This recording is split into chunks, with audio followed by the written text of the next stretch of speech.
All right. Hey, thanks for watching. This is the first time I'm using the YouTube record feature to record a video. I'm not, I use some technology, but you know, I play this. And not that well most of the time. So I just cleaned up a review on the R.W. Jameson cheap Asian banjo. And so I've had this for a couple of years, Deering Sierra. And so I figured, well, let's do a review on that. I've written a review on their website. Of course, lots of good reviews. It's a good professional instrument. So let me tell you about this particular one, or we'll talk about the general Deering Sierra in general. First, Deering is the largest U.S. manufacturer of banjos there is today, and they've been that way for many years. I just was at the factory on vacation in San Diego. I'm like, okay, I got to get out to the factory and look at it. And while I was there, you know, I picked some nice banjos, but you know, I really liked the.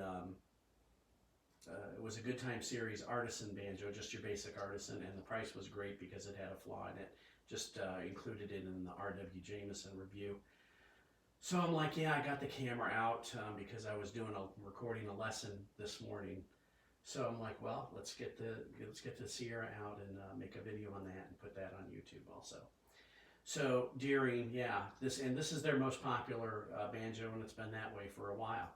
The Sierra, and why is it so popular? Well, it's probably the least expensive of a professional quality instrument.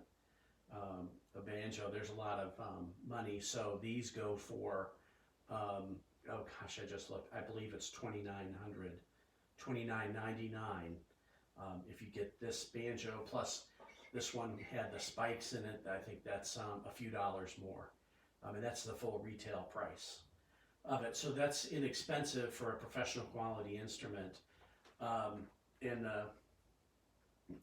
Sierra in general, it's been around for a long time. This is a later model. I believe this is a 2016, as best I can tell because I picked it up used. So in 2014, they added these inlays here and did, I think, a couple other minor improvements. But the idea behind this banjo from Deering is that it's got all the great parts. It's just not as embellished as a professional or a, you know, more embellished. What you really pay for is all the embellishments, the bindings, the inlays here and in the headstock, engraving here, and fancier binding and purfling around the resonator. They do have some. They just recently came out with a fancier tone ring. This has a tone ring and everything. So there's lots of ways to get these more expensive, but this is their least expensive one. So it's popular. There's only a couple of options on them. They keep that to a minimum. So one of the options is mahogany or why am I forgetting that? It's mahogany or maple, and this is a maple banjo. So you got a maple neck and maple. Now this is a veneer on the resonator. Okay, this has a less expensive matte finish on it. The glossy ones are a little bit more. It has a matte finish. It's great. Nothing wrong with that. It's got nice tuners on it. It's got a regular ebony keyboard, regular frets that are nice. So what have I done to this banjo, just to fill you in on that real quick? So I came across this banjo actually on eBay from a pawn shop in Sevierville, Tennessee. And I recognized that, you know, it looked like it was in good shape. It was a later model. I could tell that somebody who wasn't, you know, really good about putting banjo strings on had put the strings on. So I figured there was probably something funky going on with the ownership of it. But it was a pawn shop, you know, people bring everything into them. But everything looked good. it was dusty. You know, it hadn't been played in a while, and actually it hadn't been played much at all. The frets had very little wear. You can look at the frets and tell by the wear. So I'm like, well, I mean, for $1,400 compared to 3,000 new, I was willing to take a chance, and it kind of paid off. What I had determined, I mean, it appeared that it had been taken apart, mostly taken apart and kind of like put back together, but carefully. And most of this had been taken apart, thankfully not up here. And so it was an experience to get the Deering book and look at some videos and look at some luthier videos, a person that works on stringed instruments, and get this back where it should be, and you know, according to Deering specs, and then make some improvements. So that's how I came about it. Now I've had it for about 2 years now. I still have, I mean, it's all original except I put a piece of leather right here because I don't like that nickel feeling on my wrist there, on the wrist guard here. Original, I've got a Scorpion bridge here. I tried several bridges.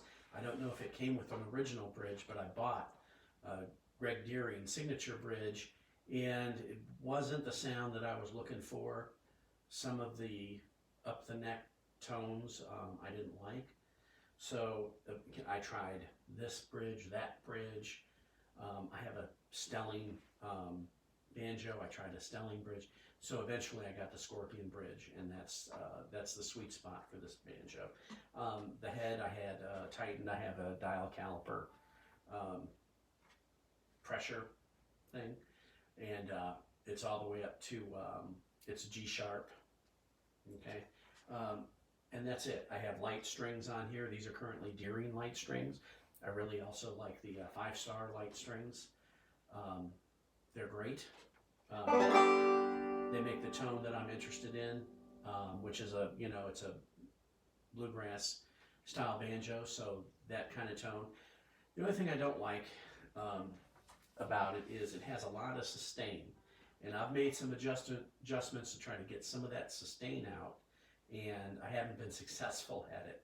But since I'm not playing in a bluegrass band, I'm going to take it the way it is. When I start thinking about a banjo that has more of a old time, less sustain, or it's actually called decay sound to it.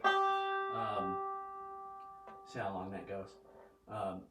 Yeah, for the price, can't beat this. Can't beat it.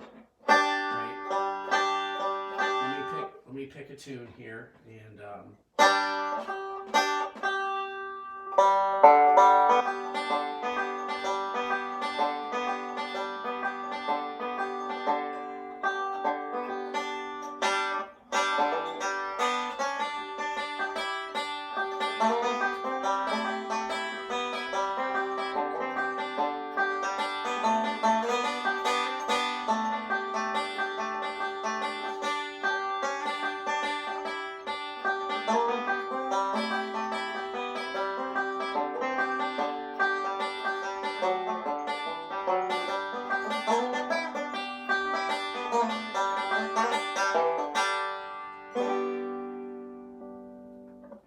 okay, nice clear tone.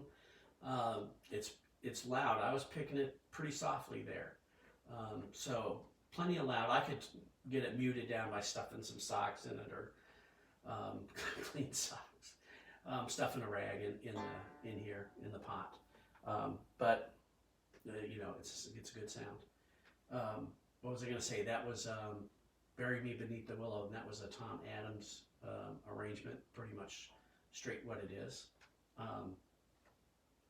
So I've added some detuners here too. Forgot about those, but really nice, banjo. It's no. I played a Stelling Staghorn, and it's so close. Now the Staghorn is more ornate, has nicer appointments on the Staghorn, but for sound quality, I mean, the differences are, it's so close that you really have to have a good ear to really tell the difference. You could tell the difference because this one has a little bit more sustain, which bleeds over.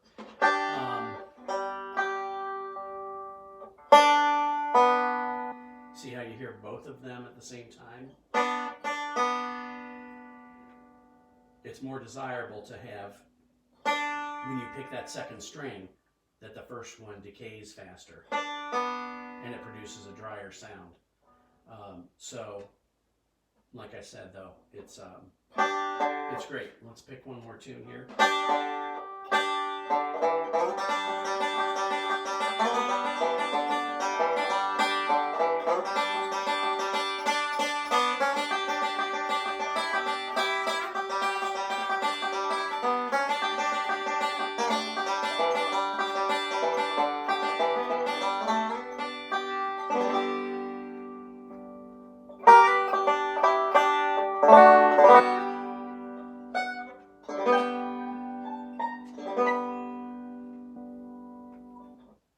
Nice. Deering Sierra. This one's in maple. All right. Have a great day. Let me turn this off here.